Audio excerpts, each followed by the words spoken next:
Welcome back विद्यार्थियों।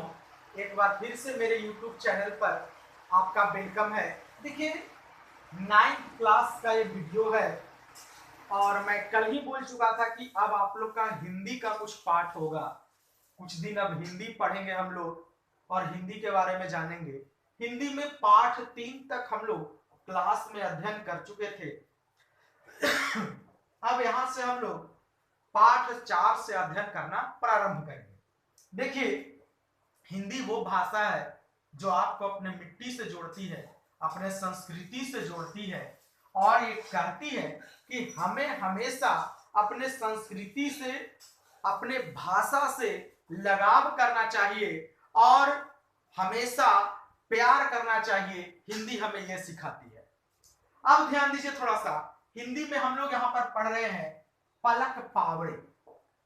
पलक पावड़े जिसके लेखक, जिसके कवि हैं अयोध्या सिंह उपाध्याय और इनको उपनाम हरिऔध है। अयोध्या सिंह उपाध्याय, उपनाम हरिऔध।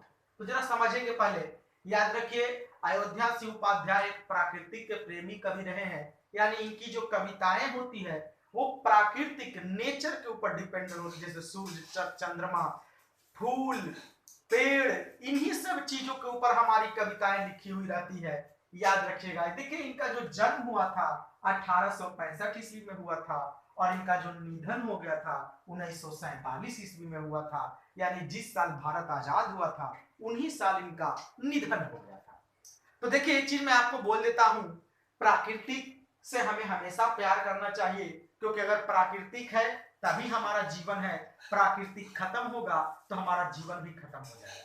याद रखिए, हमारा अस्तित्व उस दिन खत्म हो जाएगा जिस दिन पेड़ पौधे नहीं होंगे। हमारा अस्तित्व उस दिन खत्म हो जाएगा जिस दिन सूरज तारा नहीं रहेगा, पानी नहीं रहेगा। इसलिए हमें प्राकृतिक को बचाना है, तभी हम बच पाएंगे। और ऐसा कौन कह रहे हैं? अयोध्या सिंह उपाध्याय अपनी कविता पलक पावड़े के माध्यम से कह रहे हैं। अब आइए, पलक और पावड़े का अर्थ हम लोग समझते हैं। पलक का मतलब होता है आंख का पलक और पावड़े का मतलब होता है किसी के स्वागत में, किसी के स्वागत में खूब रोड़ी, चंदन, अक्षत छीट करके उसका स्वागत करना ही पावड़े कहलाता है। क्लियर? तो अब देखिए, पलक का मतलब आंख की पुतली और पावड़े का मतलब किसी भी व्यक्ति, किसी भी वस्तु, किसी कोई भी एनीबॉडी संसार में हो, उसके स्वागत के लिए जो हम लोग फूल, चंदन ये सब रास्ते में बिछाते हैं उसको पावड़े कहा जाता है। चलिए, तो देखिए, कहते हैं आज क्यों भोर है बहुत भाता। याद रखिए, सूरज है तभी हम लोग जिंदा हैं। जिस दिन सूर्यास्त हो जाएगा हमारा जीवन समाप्त हो जाएगा।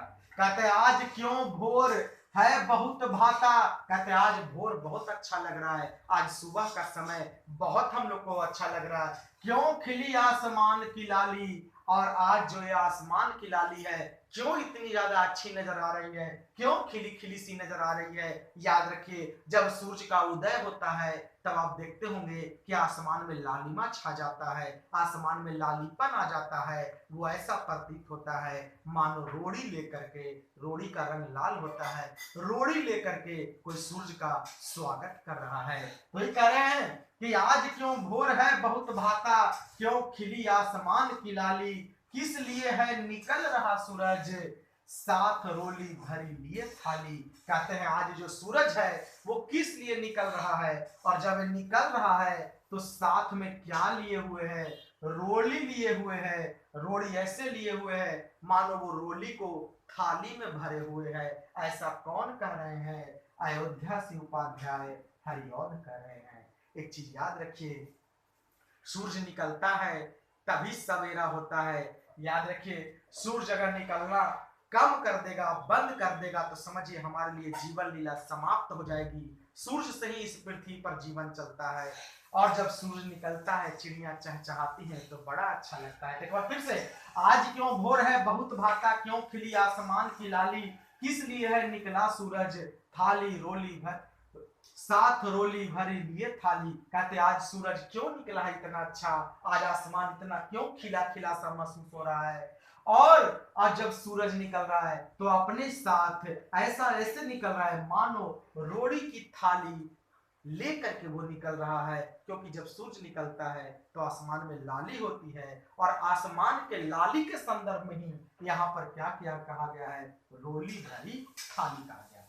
कहते इस तरह क्यों चहक उठी चिड़िया। याद रखिए चिड़िया चहकती है, और जब चिड़िया चहकती है तो वो जो चिड़िया होती है वो अपने छोटे छोटे बच्चों को छोड़ करके दाना चुगने के लिए जाती है। याद रखिए एक माँ हर पीड़ा को समझ सकती है, हर पहलू को समझ सकती है, और जब एक माँ अपने बच्चे से दूर होती है, और याद रखिए एक माँ को कोई शौक नहीं है अपने बच्चे से दूर होने का, एक माँ मजबूरी में अपने बच्चे से दूर होती है। तो मैं उस माँ के लिए 4 लाइन आपको कहना चाहूंगा कि चिड़ियों से पूछो, चिड़िया भी इसमें आएगी, चिड़ियों से पूछो कि चहकना क्या होता है, फूलों से सीखो कि महकना क्या होता है। चिड़ियों से सीखो कि चहकना क्या होता है, फूलों से सीखो कि महकना क्या होता है। अरे पूछो उस माँ के दिल से, पूछो उस माँ के दिल से एक बच्चे के बिना तड़पना क्या होता है, तड़पना क्या होता है। तो एक बार फिर से, इस तरह क्यों चहक उठी चिड़िया। अरे सूरज निकलने के बाद चिड़िया क्यों इस तरह से चहक रही है, सुन जिसे बड़ी बड़ी उमंग होती है। और इन चिड़ियों की चहचहाहट को सुनकर हम में एक अलग उमंग और तरंग उठ रहा है। ऐसा कौन कह रहे हैं, अयोध्या सिंह उपाध्याय कहते हैं ओस आकर तमाम पत्तों पर, कहते हैं ओस जो है अब तमाम पत्तों पर बिखरा हुआ है, क्यों गई है बखेर यो मोती। और जब ओस पत्तों पर आती है, पत्तों पर रुकती है, तो वो ऐसे प्रतीत होती है मानो पत्तों पर मोती उतर करके आ गया है, पत्तों पर मोतियों की माला लग गई है, पत्तों पर मोती ही मोती दिखाई पड़ते हैं। ये मोती किसके होते हैं, ओस के बूंदों के होते हैं। ऐसा कौन कह रहे हैं, अयोध्या सिंह उपाध्याय। देखिए अब इसका अर्थ लिखना हो, आपको लिख करके भेजना हो, तो कैसे लिखेंगे, इस तरह से। ये अयोध्या सिंह उपाध्याय प्रस्तुत पंक्ति के माध्यम से हमें प्राकृतिक सौंदर्य का वर्णन करते हुए ये बताते हैं कि सूरज किस प्रकार निकलता है। उनकी पंक्तियों के माध्यम से यह कहा जा सकता है कि आज का जो भोर है वो बहुत ही अच्छा है, और इस भोर में आसमान की लाली काफी खिली खिली सी प्रतीत हो रही है। और ऐसा इसलिए हो रहा है क्योंकि सूरज निकल रहा है, और सूरज ऐसे निकल रहा है मानो वह अपने साथ रोड़ी भरी हुई थाली को लेकर के निकल रहा है। और जब सूरज निकलता है तो चिड़िया चहक उठती है, जिसके आवाज को सुनकर के, जिसकी चहक को सुनकर के अपने अपने चारों ओर उमंग बिखर जाता है, उमंग और तरंग का चारों तरफ ही फैलाव हो जाता है। और उस स्थिति में जब ओस को देखा जाता है वो पत्तों पर रहता है, तो ओस पत्तों पर ऐसे बिखरे हुए रहता है मानो पत्ते पर मोती आकर के बैठा हुआ हो, मानो पत्तों को मोतियों से सजाया गया हो। इस तरह से आपको अर्थ लिखना होगा, और अर्थ लिख करके भेजिएगा। कल हम और 10-12 लाइन और चलेंगे, 2 से 3 दिन में समाप्त होगा, बहुत बड़ा ये कविता है। तो ठीक है, कल मैं मिलता हूं नेक्स्ट वीडियो में। आप लोग इसका अर्थ लिख करके मेरे व्हाट्सएप पर सेंड कीजिएगा।